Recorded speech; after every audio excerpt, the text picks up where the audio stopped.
नमस्कार दोस्तों, मैं आचार्य निम्मी अरोड़ा एक बार फिर हाजिर हूँ आपके साथ सुगम ज्योतिष के इस प्रोग्राम में। और आज आपके लिए एक बहुत ही नया सब्जेक्ट, नया तो नहीं कहूँगी, हाँ ये आप पहले से काफ़ी हद तक इसके बारे में जानते हैं। और आज मैं जो बताने जा रही हूँ कर्मा के ऊपर, तो कर्मा की थ्योरी को हम सभी जानते हैं। थोड़ा सा इसका ज्ञान हम विस्तार पूर्वक देंगे और मैं इसके बाद आपको कर्म का कुंडली के द्वारा कैसे देखें उसको बताऊंगी।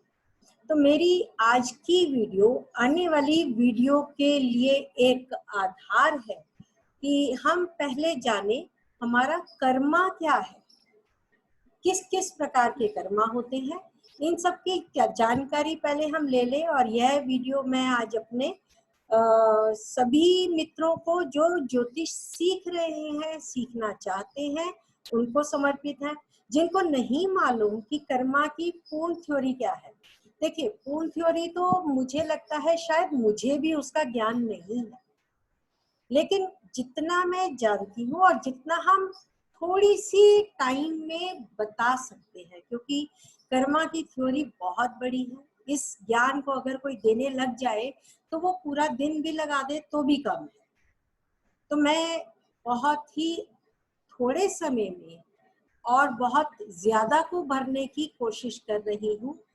आई होप कि सबको ये पसंद आए। और क्योंकि बहुत लोग कहते हैं आपने ये नहीं बताया, वो नहीं बताया, पर हम 15-20 मिनट के वीडियो में एक थोड़ा सा प्रयास होता है कि हम थोड़े में कुछ ज्यादा कह जाए। तो शुरू करते हैं। मैं अपने पावर पॉइंट आपके साथ शेयर करती हूँ।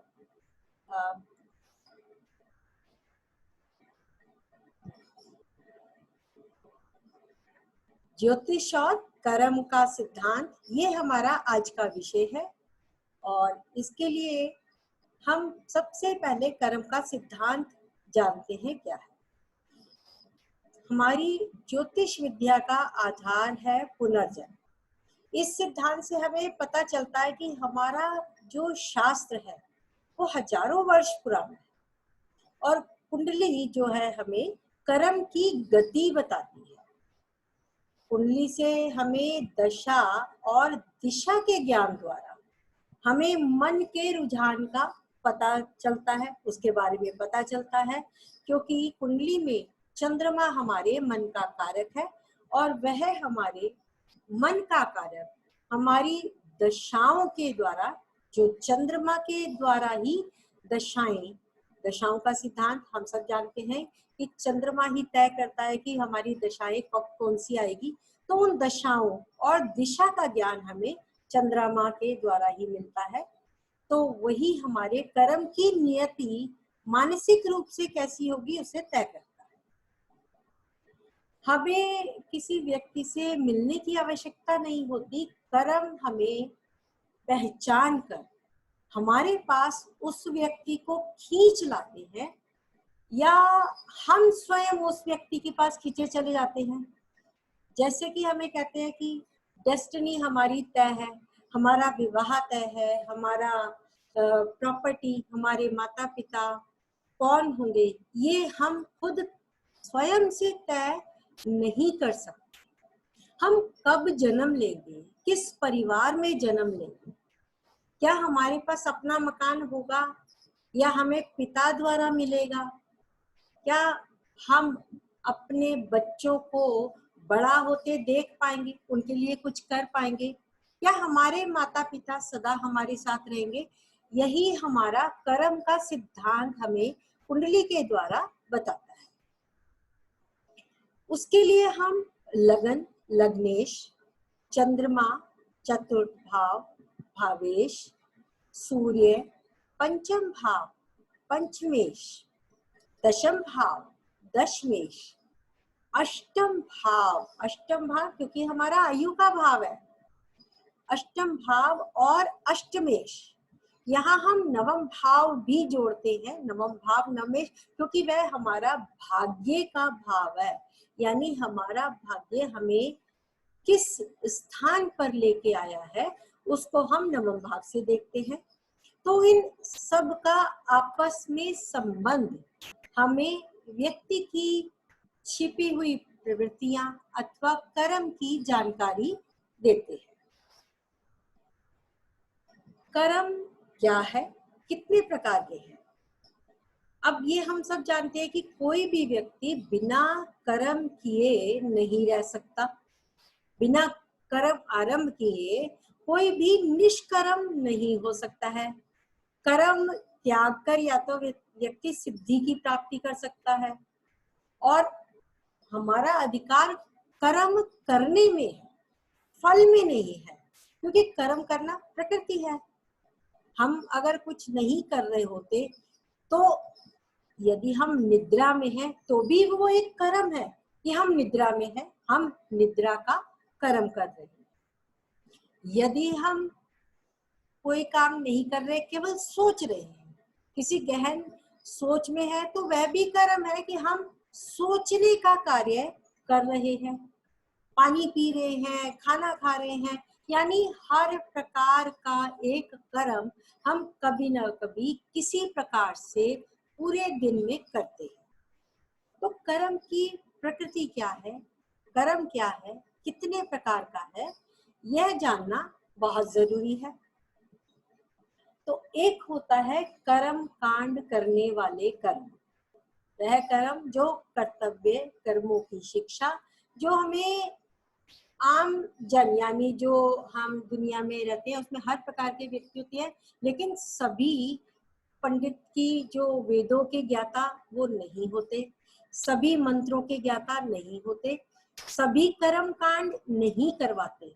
तो यह कार्य एक विशिष्ट रूप से जो हमें पंडित लोग या वेदों के लोग या गुरुकुल के जो ज्ञानी लोग हैं, जो मंत्र सिद्धियां या कुछ विशेष प्रकार के मंत्र जाप करना जानते हैं, विशिष्ट प्रकार की उन्हें ये शिक्षा प्राप्त होती है, वह कर्म कांड करने वाले व्यक्ति अलग होते हैं, जिन्हें हम पंडित भी कहते हैं और गुरुकुल के लोग भी कहते हैं, जो हवन यज्ञ इत्यादि करते हैं। तो यह कर्म कांड के कर्म होते हैं। दूसरे हैं इष्ट कर्म।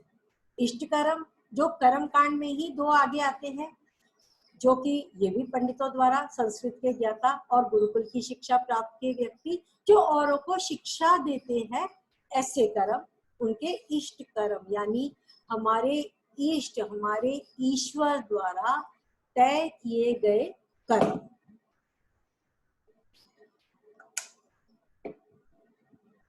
ईश्वरीय कर्म हमारे इष्ट कर्म है। दूसरा है पूर्त कर्म, जैसे स्कूल बनवाना इत्यादि, धर्मशाला बनवाना, दान पुण्य करना। तो यह कोई सामर्थ्यवान व्यक्ति ही कर सकता है, क्योंकि जिसके पास पैसा वही कर सकता है। ऐसे कर्म कोई भी कर सकता है जिसके पास सामर्थ्य हो, यानी अपनी सामर्थ्य के अनुसार व्यक्ति दान करता है, अपनी सामर्थ्य के अनुसार स्कूल बनवाना या स्कूल में शिक्षा देना या घर से ही शिक्षा देना, यानी आप किसी भी प्रकार से दान पुण्य जो करते हैं, चाहे आप छोटा सा दान करते हैं, चाहे आप रोज चींटियों को आटा डालते हैं, चाहे आप किसी भिखारी को खाना खिलाते हैं, चाहे आप गायों को या जानवरों के लिए कुछ करते हैं, जानवरों को खाना डालते हैं, तो यह भी एक जो कार्य है ये दान धर्म के कार्यों में आते हैं। तो ऐसे कार्य सभी अपनी सामर्थ्य के अनुसार कर सकते हैं। अब हम जानते हैं कर्म के प्रकार। कर्म के कई प्रकार हैं, उनमें से सबसे पहला है नित्य कर्म। नित्य कर्म जो मन द्वारा पर्यावरण की शुचिता के लिए किया गया कर्म है, जो हम प्रतिदिन सुबह उठकर नहाना धोना, जो भी ब्रश करना, जो नित्य कर्म है हमारे, उसमें आप पूजा करते हैं, कुछ लोग सूर्य को जल चढ़ाते हैं, जो कि नहाने धोने के बाद हमारे जो रूटीन में किए जाने वाले कार्य है वह नित्य कर्म में कार्य कहलाते हैं। उसके बाद है नौमित्तिक कर्म, विशेष निमित्त के लिए विशेष प्रयोजन के लिए किया गया कर्म नैमित्तिक कर्म कहलाता है। यह 16 संस्कारों में शामिल है, यानी जब व्यक्ति पैदा होता है उसके बाद से उसके जीवन भर तक 16 कर्म चलते हैं। बच्चे के पैदा होने के बाद से उसके नामकरण, उसके पहले स्कूल जाना, उसका पहला खाना, हर प्रकार के कार्य, इवन मृत्यु के पश्चात श्राद्ध, गर्भाधान इत्यादि के कार्य भी, मृत्यु पर्यंत तक किए जाने वाले सभी कर्म जिसमें 16 संस्कार हमारे जन्म के पश्चात से मृत्यु तक शामिल हैं, उन्हें नैमित्तिक कर्म कहते हैं, जो कि एक विशेष निमित्त यानी विशेष प्रयोजन के लिए किए जाते हैं, जो वह नैमित्तिक कर्म कहलाते हैं। उसके बाद आते हैं काम्य कर्म। लौकिक या परलौकिक कामना से किया गया कार्य वह काम्य कर्म कहलाता है। जैसे नौकरी के लिए, विवाह के लिए, स्वास्थ्य लाभ के लिए, कभी कभी हम विशेष पूजा पाठ करते हैं, व्रत इत्यादि करते हैं, किसी स्पेशल मंत्रों का जाप करते हैं, यानी हम कुंडली के द्वारा देखकर भी जो उपाय बताते हैं वह हम किसी विशेष कार्य के लिए, किसी का विवाह नहीं हो रहा, किसी की नौकरी नहीं लग रही, किसी के संतान की प्राप्ति नहीं हो रही, तो कुछ उपाय उसके लिए जो किए जाते हैं, हवन, यज्ञ, पूजा पाठ इत्यादि, वह काम्य कर्म यानी किसी काम की इच्छा को रख कर किए जाने वाले कर्म कहलाते हैं। लौकिक रुद्राभिषेक या परलौकिक लाभ की प्राप्ति के लिए भी किए गए विशेष हवन इत्यादि भी, यज्ञ इत्यादि भी इसमें शामिल है। कुछ लोग अपनी मृत्यु से पहले ही, जो कुछ कई ऐसे लोगों को मैं जानती हूँ जो अकेले रहते हैं, बूढ़े हैं और जिनका कोई नहीं है, वे अपने जीवन में अपने मृत्यु के पश्चात के किए जाने वाले कुछ कर्म कर जाते हैं कि हमारे बाद हमारा मोक्ष के लिए कोई कौन करेगा, तो ऐसे व्यक्ति विशेष हवन यज्ञ आदि भी करते हैं। तो ये एक इच्छा होती है कि हमारे मरने के बाद हमें मोक्ष मिले, उसके लिए हम कुछ करें। अगर आपका कोई करने वाला है तो मैं भी नहीं भी करते, पर कुछ लोग इसे करते हैं, इन्हें हम काम्य कर्म कहते हैं। नेक्स्ट है निषिद्ध कर्म। निषिद्ध मतलब जो कार्य वर्जित है, वह कार्य जो समाज में रहते हुए नियमों के अनुसार पालन करने चाहिए और व्यक्ति उन्हें कई बार नहीं करते। ऐसे कर्म जो हमारे समाज ने कुछ नियम बनाए हुए हैं, वो निषिद्ध कार्य जिनको व्यक्ति को नहीं करना चाहिए, जैसे सगोत्र विवाह, क्योंकि यह विज्ञान भी कहता है कि एक ही गोत्र में विवाह करने से बच्चों पर अनुवांशिक प्रभाव पड़ता है, बच्चे विकलांग पैदा हो सकते हैं, तो एक ही गोत्र में विवाह नहीं करना चाहिए, यह निषिद्ध कर्म है। वृद्ध या स्त्री पर बच्चों पर हाथ उठाना, यानी किसी वृद्ध पर हाथ उठाना, यह निषिद्ध कार्य है।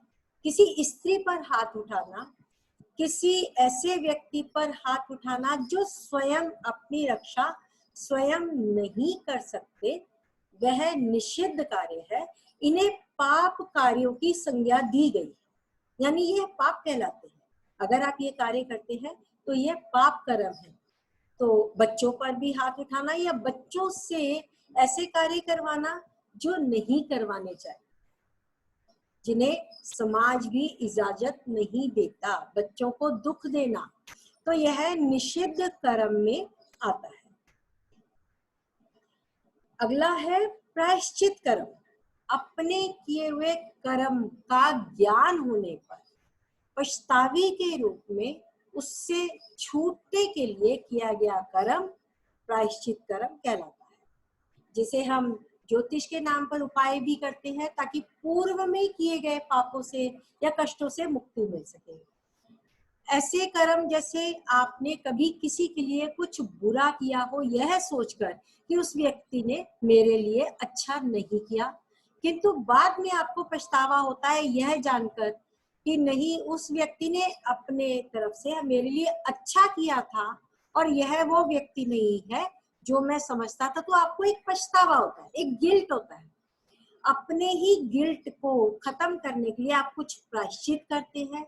उस प्रायश्चित के जो पछतावे को आप जिस भी रूप में उतारना चाहे, उसके लिए जो भी कर्म करना चाहे, वह प्रायश्चित कर्म कहलाता है। कर्म की प्रवृत्ति 3 प्रकार की होती है, सात्विक, राजसिक और तामसिक।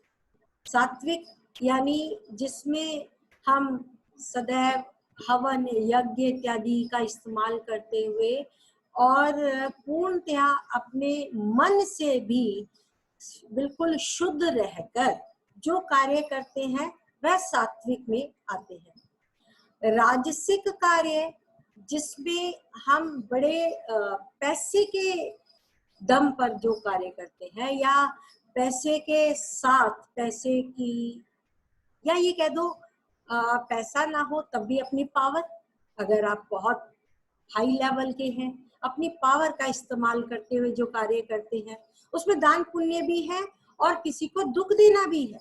हर प्रकार से आपके कार्य जो केवल आपकी उच्चता को दर्शाते हैं, वह राजसिक कार्य कहलाते हैं। अगला है तामसिक। तामसिक में व्यक्ति कुछ गलत कार्य भी करता है। उसका खान पान भी जो होता है, वह मदिरा सेवन यानी शराब, जुआ, या खाने पीने में भी मांस मदिरा का जो सेवन करते हैं, या बहुत गुस्से वाले होते हैं, चाहे वह खाने पीने में ऐसी चीजों का इस्तेमाल ना करें जो हमारे समाज में मान्य नहीं है, या ये कहिए कि कुछ लोग मानते हैं, कुछ लोग नहीं मानते, बट मांस मदिरा का सेवन करने वाले ना भी हों, लेकिन गुस्सा बहुत, ऐसे में भी तामसिक प्रवृत्ति वाले लोगों को शामिल किया जाता है। यानी कि उनके कर्म की प्रवृत्ति जो होती है, जो हमेशा क्रोध में रहते हैं, जो सदैव हमेशा क्रोध से साथ ही बात करते हैं, हमेशा हाथ उठा के बात करते हैं, कभी किसी के आगे झुकते नहीं, ऐसे व्यक्ति तामसिक प्रवृत्ति के कहे जाते हैं। हमारा शरीर मन की भावना द्वारा मालूम होता है, और दशम भाव कर्म का भाव है। दशमेश को राशि चार्ट नवांश में, दशांश में देखकर व्यक्ति की कार्य करने की प्रवृत्ति का पता चलता है कि वह सात्विक प्रवृत्ति से कार्य करता है, राजसिक प्रवृत्ति से कार्य करता है, या तामसिक प्रवृत्ति।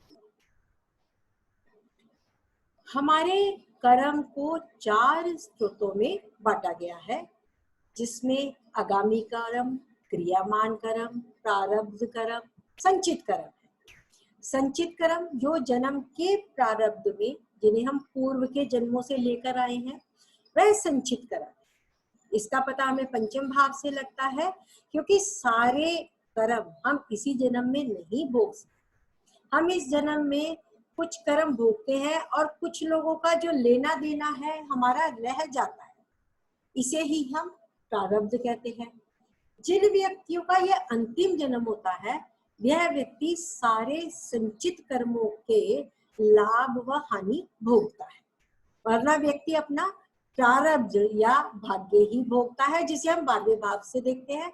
क्योंकि संचित कर्म हमारे, यानी पूर्व जन्म के कर्म जो हमारे हैं, वह संचित कर्म हमें इस जन्म के लिए हमें यहाँ लेके आते हैं, जो हमें किसी को कुछ देना है, या किसी से कुछ लेना है, या हमें किसी का कर्जा चुकाना है, या हमें माता पिता से ही कुछ लेना है, या हमारा भाग्य हमें ये लेके आया, भाग्य का ही खाना है, या हमें कुछ कर्म करके किसी का कुछ चुकाना है, और उसमें से जो बच जाए वह हमारे आगामी कर्म में जुड़ जाता है। अगला है प्रारब्ध कर्म, जो हमें भाग्य द्वारा इसी जन्म में भोगने वाले कर्म, वह प्रारब्ध कर्म किए कहे जाते हैं, जिसे हम पिछले जन्म के कर्मों से जोड़कर, यानी पंचम भाव से जोड़कर देखते हैं। क्योंकि पंचम भाव भाग्य का भाग्य, यानी आपका भाग्य पूर्व जन्म के भाग्य से जुड़ता है, तो आपका प्रारब्ध को दर्शाता है। हम देखते हैं नवम भाव से पंचम भाव भी नवम है, यानी हमारे भाग्य का भाग्य, और पंचम से नवम भाव पंचम का पंचम है। हमारे पूर्व जन्म के कर्मों का जन्म हमारे भाग्य से, और हमारे भाग्य के कर्म पूर्व जन्म से बहुत अच्छे से जुड़े हुए हैं। इसे आप जान लीजिए, पंचम से पंचम नवम है और नवम से नवम पंचम है। भाग्य और पूर्व जन्म का संबंध, जो कि हमें इस जन्म में क्या मिलेगा उसको दर्शाता है। क्रियामान कर्म, वर्तमान में किए जाने वाले कर्म, जो कुंडली का दशम भाव हमें बताता है। गीता में श्री कृष्ण जी ने कहा है, कर्मण्येवाधिकारस्ते मा फलेषु कदाचित् मा कर्म फल हेतु भूर्मा ते संगोत्वा कर्माणि, यानी कर्म किए जा और फल की इच्छा मत रख। कर्म करने के लिए हमारा दशम भाव है, जो हमें प्रेरित करता है इस जन्म के कर्म करने के लिए। यही हमें बताता है हमारे सत रज तम के गुणों को। यही हमें प्रारब्ध और पूर्व के कर्मों द्वारा इस जन्म में जिनका कर हमने कुछ लेना है या देना है, किस प्रकार से वो लेना देना उतरेगा, यह वर्तमान कर्म क्रियामान कर्म द्वारा हम जांच सकते हैं, देख सकते हैं। क्रियामान कर्म द्वारा हम उसे कैसे उतारेंगे। आगामी कर्म, यह हम आने वाले जन्मों के लिए किए जाने वाले कर्म से देखते हैं, यानी हमारा पंचम नवम और दशम भाव जब पूर्ण हो जाए तो उसके बाद हम जो बच जाए, यानी हमारी मृत्यु अष्टम भाव और द्वादश भाव, जो हमारे शरीर का व्यय भाव है, यह हमें बताता है कि हमें अगले जन्म तक मोक्ष मिलेगा या नहीं मिलेगा। यदि मोक्ष मिल गया तो आपको इसी जन्म में सारे कर्म आपके चुकता हो गए। यदि मोक्ष नहीं मिला, 4, 8, 12 का संबंध नहीं बना, तो आपको अगले जन्म में फिर से जन्म लेना है और कर्मा चुकाना है। हठी कर्म, यह कर्म बदले नहीं जा सकते, यानी कुछ चीजें हमारे जन्म के समय हमारे पूर्व भाग्य के अनुसार हमें मिलती है, जो हम चुका नहीं पा सकते, जो हमारे साथ जुड़ जाते हैं, यानी किसी व्यक्ति के कर्म में उसकी आदत बन जाते हैं, उन्हें हम हठी कर्म कहते हैं। जैसे हमारे जन्म के बाद हमें पिता नहीं प्राप्त, तो ये हम हट करके भी हमें पिता नहीं मिलेंगे। क्यों? ये हमारा कर्म है, हम इसे बदल नहीं सकते। यदि पिता नहीं है, माता नहीं है, या हमसे कोई खो गया है या हमें कोई मिल गया है, उसे हम बदल नहीं सकते। हमारे पैदा होने के बाद हमें कोई भाई बहन मिला, यह हमारा प्रारब्ध तय कर चुका है, यह हमारे पूर्व जन्म के कर्म तय कर चुके हैं, और वो हठ द्वारा यानी कर्म के हठ द्वारा आपको मिलेंगे ही मिलेंगे। अदृढ़ कर्म, इन कर्मों को हम प्रायश्चित या नैमित्तिक कर्मों से बदल सकते हैं, क्योंकि इन कर्मों में दृढ़ता नहीं होती। ये कर्म हम अपने प्रायश्चित द्वारा, यानी किसी भी मंत्र सिद्धि या किसी भी प्रकार से, जैसे हम इस अपने गिल्ट में होते हैं तो पता करके उतार सकते हैं, नैमित्तिक कर्मों द्वारा, दान पुण्य द्वारा। दृढ़ कर्म, यह कर्म जप तप द्वारा ठीक हो सकते हैं। जप तप द्वारा, जैसे महामृत्युंजय मंत्र, जैसे किसी व्यक्ति के लिए, बीमार व्यक्ति के लिए हम महामृत्युंजय मंत्र का जाप करते हैं, पर फिर भी कुछ लोगों की मृत्यु हो जाती है, जबकि हम महामृत्युंजय जप का जाप करते हैं और उसमें बहुत ताकत है सच में। अब वो क्यों नहीं पूर्ण होते? आपका जप तप क्यों नहीं पूर्ण होता? क्योंकि जप करने वाले की दृढ़ शक्ति, क्योंकि यह दृढ़ कर्म है, उसकी दृढ़ शक्ति, उसकी आस्था, उसके विश्वास की दृढ़ता और पूर्णतया समर्पित भाव, इसकी कमी रहती है, जिसकी वजह से सदैव महामृत्युंजय मंत्र जाप कार्य नहीं करता। दृढ़ यानी आपकी इच्छा शक्ति मजबूत होनी चाहिए कि नहीं, हमारे जप करने से यह व्यक्ति ठीक हो जाएगा। आप में पूर्णतया आस्था होनी चाहिए, आपका विश्वास पूरी तरीके से महामृत्युंजय जप को समर्पित होना चाहिए, तभी वह कार्य करेगा और तभी आप सफल हो सकते हैं।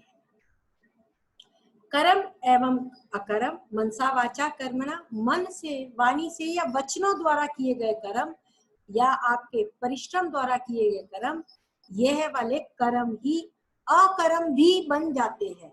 अकर्म कैसे?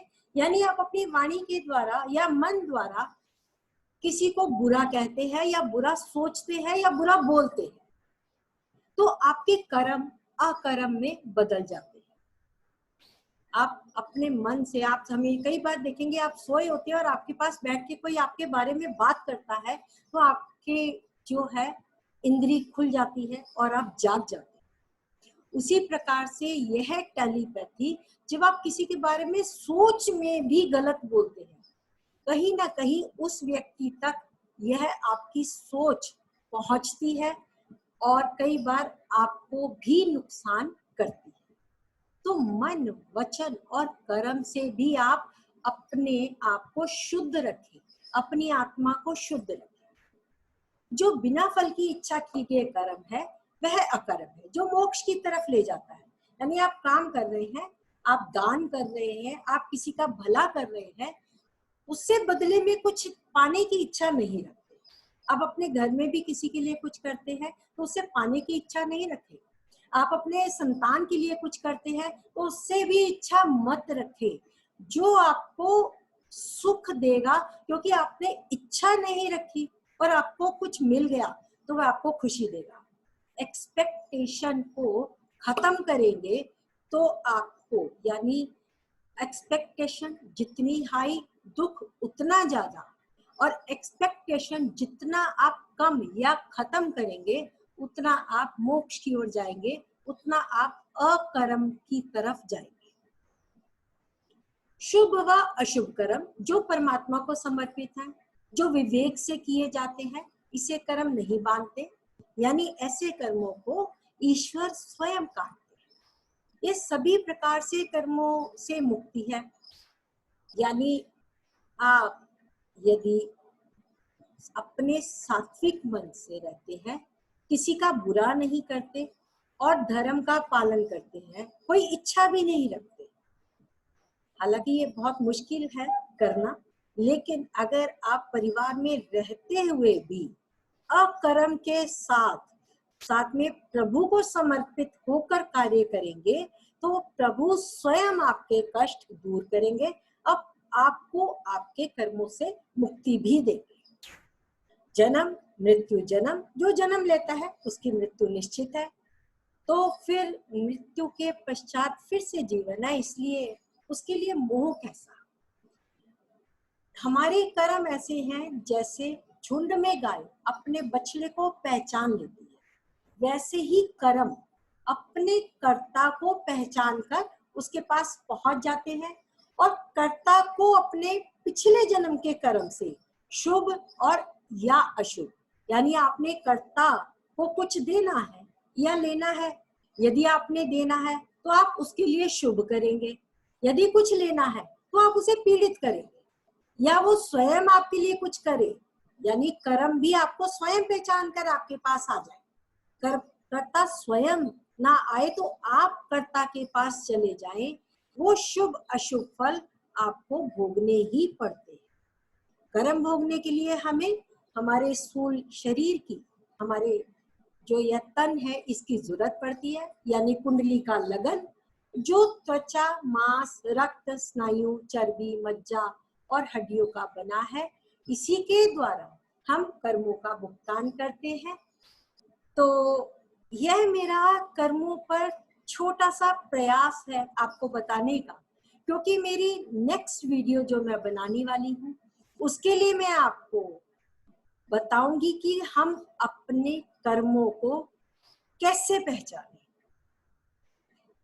हम कौन सा कर्म किस भाव से देखकर किसके लिए करें, हमारा परिवार के लिए क्या कर्म है, हमारा छोटे सिबलिंग्स के लिए क्या कर्म है, हमारे सुख या माता के लिए हमारा कुछ कर्म है, क्या हमने अपनी माता या पिता का कुछ कर्मा चुकाना है या संतान का।